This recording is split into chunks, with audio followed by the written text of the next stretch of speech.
All right, long time no see. So it's been probably over a month since I've been in here into this garage. Had my son come out from Reno. I hadn't seen him in probably 7 years, so he was out, and then I ordered some stuff for the car. The wrong stuff came, so I ended up having to return it, get new ones. But this is going to be a short video, kind of. I think I owe it to you, anybody that's watching, and owe it to myself to just kind of document where I'm at and what I've been doing. I haven't been like working too hard on it, just a little bit here and there, but I have been doing some stuff. So let's start off with over here. Earlier, on another previous video, I had put this AC delete thing in, and I used foam stuff to seal it. Well, I was thinking about it, and I didn't think this was quite what I needed to do, and it wasn't the right thing to do. So what I got was, where's it at? I got the butyl, I don't even know where I put it. Oh, here it is. So I got the butyl stuff, basically pliable. I ordered it online, and I made it. It's kind of like Play-Doh or something, but I used that and took that off and resealed it all up, just because I wasn't comfortable using what I initially had gotten. So I redid that, and then the front.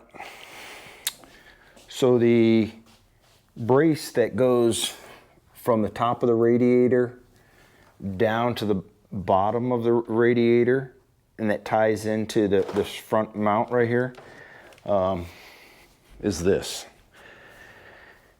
So this is the brace, and it goes in something like, it went in something like this. So you can see it's mangled up. And you remember, this car has been it was in an accident, but it goes in like that, and that's the brace.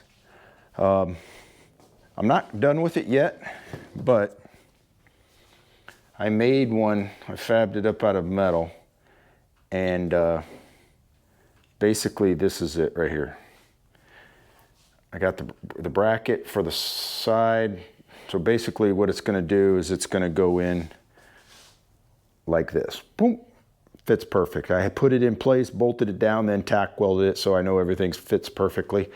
Once it's in, then I can look at figuring out how I want to mount these, the horns.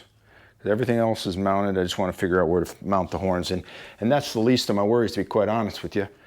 But my worry was just getting a brace from the top of the radiator support down to the bottom, and then tying in this front piece so it's just not flopping around. The other thing is I've got these. I got one of these. Now I can buy them, I know, go on Firebird Central or where have you and get them. I think I'm going to make a pair of them and make one for both sides, just to help tie it in. Now you notice the fender's off. Well, the reason is I wanted to grind out a little bit on here. I haven't done it yet, just to give me some more clearance. And then once I'm done, I want to shoot the whole inside of it with epoxy paint, keep it from rusting or keep it from doing any of the above. So the bottom of it, and this one right here is probably taking me longer to do, and it's more tedious. It's not hard, just tedious.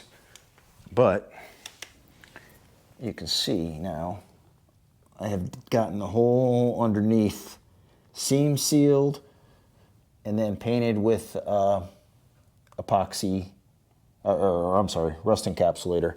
Same thing with the back. The back, got it all painted with rust encapsulator. So the underneath is pretty much done, and I've got I put my what do you call it, drive shaft back in, because I was waiting on having that done first. So I put my drive shaft in there. But one of the things I ordered was I wanted all new brake lines, because I'd taken the brake lines out. I wanted all new brake lines.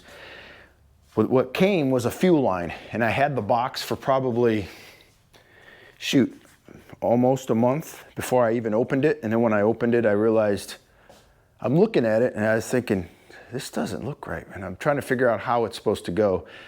And I realized it's not a brake line, it's a fuel line. So credit to the people I bought it from, the company I bought it from. They recognized the mistake and they shipped one out that very day, and then I got a new brake line.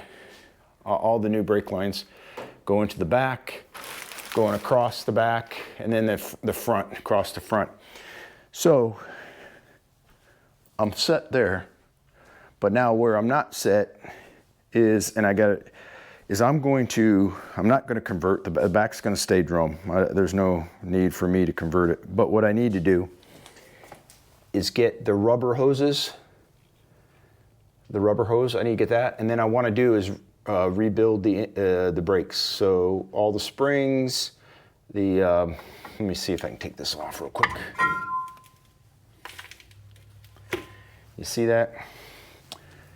All that. I'm going to do it on both sides, and then I'm going to replace so I need the wheel cylinder replaced, and then I'm going to replace the front as well, and then the hoses. So if I get those hoses, flex hoses, and then the new, there we go, get this on there. So you can see what I'm working with. Now they were working, but I'm not going to put it together and leave it like that. I'm going to take it apart and then put in all new stuff. New wheel cylinder, new springs. The brake pads themselves don't look bad, but I'll probably just replace them as well. And then the emergency brake lines. So you can see that it's popping out. So I need to get one of those. That way I can tie that all in and tie it all in. Tie it all in. Tie it all in. But yeah, so have I not been as focused as I had been? Yes.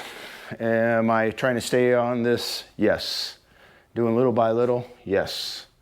I'm hoping to be able to at least, get it to where I can start it up and drive it, move it back. I'm not talking about drive it. I'm talking about pull it out of the garage, pull it in the garage, or what have you. Because there's so many little things, interior, seats. I don't know what I'm going to do with my seats, whether I re-seat cover those original seats that I have. Down there, they got a seat cover on them right now, but I'm talking about like a real cover with the hog ring. And so I'm going to call out my younger self. As I'm looking over this car the other day, I was looking at the headers, and I noticed I was missing 3 header bolts, and one was sticking out about that far. So I'm sure I had a lot of exhaust leaks.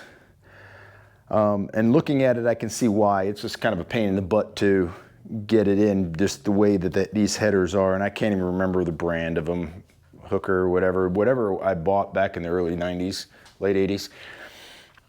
But I was able to fix that. So I bought 12-point header bolts, and guess what? They wouldn't have worked on all my headers, at least the ones that I had missing, because the way you got to put it in, you wouldn't be able to get a 12-point wrench on it. So I needed a normal freaking bolt to put on. But I got it on, and so now I'm all tightened up, and I guess that's it for that. But that continues to be the theme of my younger self, where I probably half-assed a lot of stuff. And now I'm coming back and dealing with my younger self right now, which is fine. Just kind of shows you where you grow as a person, how your mentality was when you were younger. And then when you're dealing with your own kids or younger people, you have to take in consideration that, hey, they're probably where you were that you forgot you were at. But anyway, I'm not going to belabor this. I just wanted a short video just to kind of tell you where I'm at with it. And I also took off this trim because I had the rain gutter and then the trim. I took that off as well. I'll just clean it up. But yep, that's where I'm at right now, and I'll continue pushing away, even if it's little by little. We're gonna get there. All right, guys.